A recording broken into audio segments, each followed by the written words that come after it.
स्वागत है मेरे YouTube चैनल पे। मैं हूं AK कश्यप। एक महत्वपूर्ण इन्फॉर्मेशन के साथ आप इस वीडियो को लास्ट तक जरूर देखिएगा। 8वें वेतन आयोग से संबंधित ये न्यूज है। 1 जनवरी 2026 से 8वां वेतन आयोग प्रभावी होने वाला है। केंद्र सरकार इसे लागू करने की घोषणा कर दिया है। लेकिन इसी बीच JCM स्टाफ साइड ने एक जो डिमांड रखा है कर्मचारियों के पक्ष में, अगर ये लागू होता है तो केंद्र सरकार के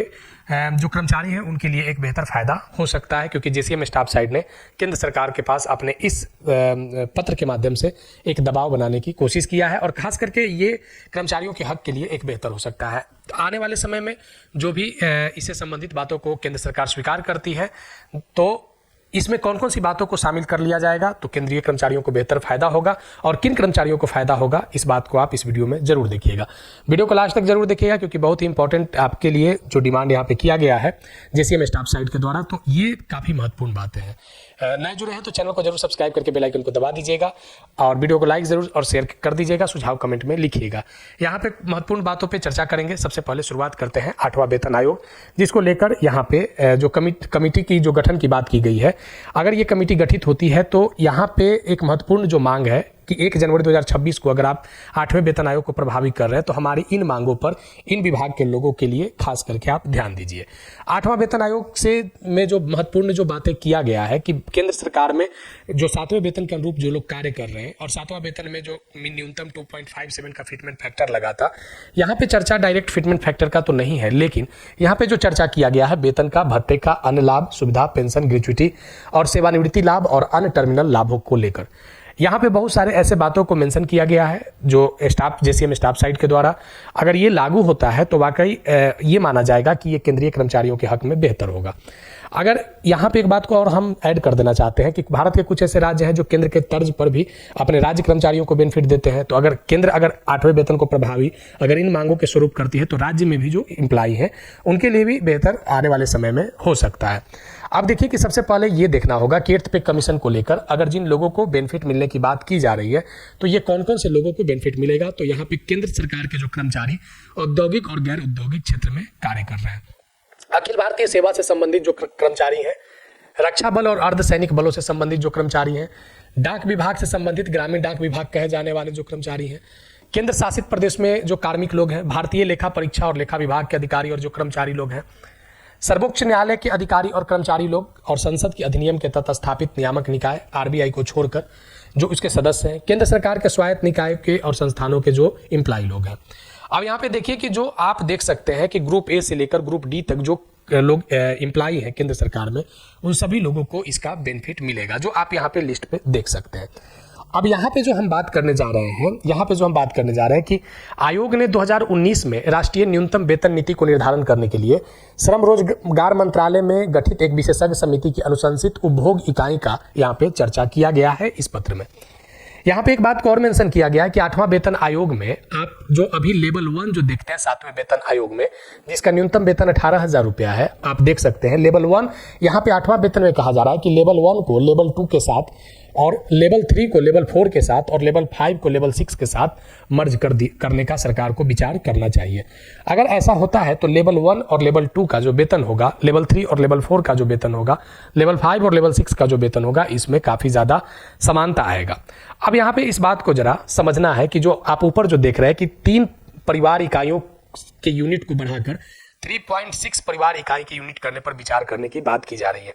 देखिए जो 8th पे कमीशन या जो इससे पहले जो कमीशन गठित हुआ है, इसमें एक्वायर्ड फार्मूला का बहुत बड़ा एक मायने होता है। यहाँ पे जो आप देख रहे हैं कि जो वेतन का निर्धारण जो किया जाता है, तो इसमें जो वेतन का जो निर्धारण किया जाता है, तो अभी 7वें वेतन में जो सबसे न्यूनतम वेतन था 18,000 रुपया, अगर एक्वायर्ड फार्मूला के आधार पर ही चलिए तो अगर 8th पे कमीशन आता है तो यहाँ पे न्यूनतम वेतन जो होगा वह लगभग 41,000 रुपया न्यूनतम वेतन 1 जनवरी 2026 से प्रभावी हो जाएगा। जो अभी लेवल 1 का जो 18,000 रुपया है वह यहाँ पे 41,000 उनका न्यूनतम वेतन होगा। इसके बाद इनके अन्य जो भत्ते मिलते हैं वह भत्ते मिलेंगे। अब इस बात को लेकर यहाँ पे एक चर्चा है कि अगर जो बातें कही जा रही है अलग अलग प्लेटफॉर्म पे कि न्यूनतम 51,000 रुपया 8वें वेतन आयोग में होना चाहिए, लेकिन ये मानकर चलिए कि न्यूनतम 41,000 रुपया अगर रिक्वायर्ड फार्मूला को भी लागू करती है सरकार, तो संभवतः ये मानकर चलिए कि 41,000 रुपया आपको हो जाएगा। यानी लेवल 1 और लेवल 2 का अगर मर्ज करने के बाद 41,000 रुपया से और उसके बाद अन्य भत्तों से वेतन की शुरुआत होगा। यहाँ पे देखिए वेतन के अलावा हमने पहले भी कहा था कि फिटमेंट फैक्टर से ज़्यादा यहाँ पे जो बातें चर्चा किए गए हैं, जो आपके सर्विस के दौरान जो आपके सर्विस को बेसिक स्ट्रक्चर प्रदान करता है, इसमें एमएससीपी योजना में कहा गया कि न्यूनतम 5 पदोन्नति जो प्रमोशन होता है और प्रमोशन के पद क्रमानुसार एमएसपी की सिफारिश यहाँ पे करने की बात की गई है। अब यहाँ पे एक चीज़ को और जरा देखिए कि कुछ और बातों को जेसीएम स्टाफ साइड ने 8th पे कमीशन में लागू करने की बात किया है।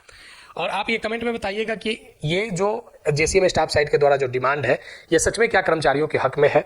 देखिए यहाँ पे वेतन और पेंशन के विलय किए जाने वाले महंगाई भत्ते और महंगाई राहत को प्रतिशत को तुरंत निर्धारित करने की भी बात किया गया है, क्योंकि 1 जनवरी 2026 को जो अगर डीए को मर्ज कर दिया जाएगा या डीआर को मर्ज कर दिया जाएगा मूल वेतन में, तो तुरंत निर्धारित करने की बात किया जा रहा है कि आप जो पहला जो वेतन 8th पे कमीशन में देंगे तो वह कितना प्रतिशत डीए से देंगे, इसको भी आप 8th पे कमीशन में निर्धारण कर देंगे।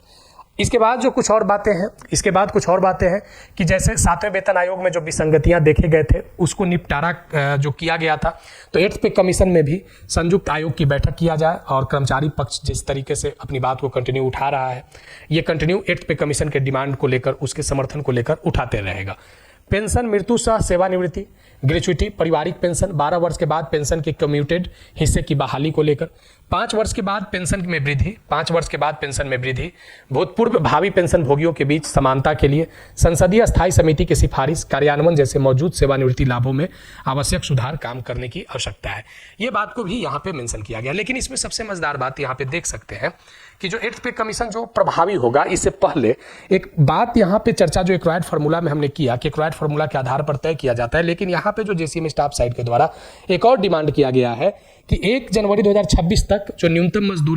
न्यूनतम मजदूरी तय करने के लिए संबंध में जो सर्वोच्च न्यायालय के विभिन्न निर्णयों को भी ध्यान में रखा जाए। यानी अगर सुप्रीम कोर्ट के द्वारा जो न्यूनतम मजदूरी को लेकर, मिनिमम वेज को लेकर जो दिया गया है डिसीजन, उसको भी 8th पे कमीशन में बिल्कुल ध्यान रखा जाए। तो ये जो सिफारिश रिकमेंडेशन जो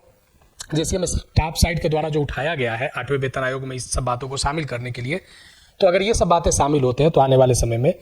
8वां वेतन आयोग केंद्रीय कर्मचारियों के लिए बेहतर हो सकता है। आज इस वीडियो में जो ये न्यूज़ काफ़ी सर्कुलेट कर रहा है आप अलग अलग सोशल मीडिया प्लेटफॉर्म पे, तो ये ज़रूर बताइएगा कि अगर 8वें वेतन आयोग में जेसीएम स्टाफ साइड के द्वारा जो मांग किया गया है यह आपके हक में कितना बेहतर कर सकता है।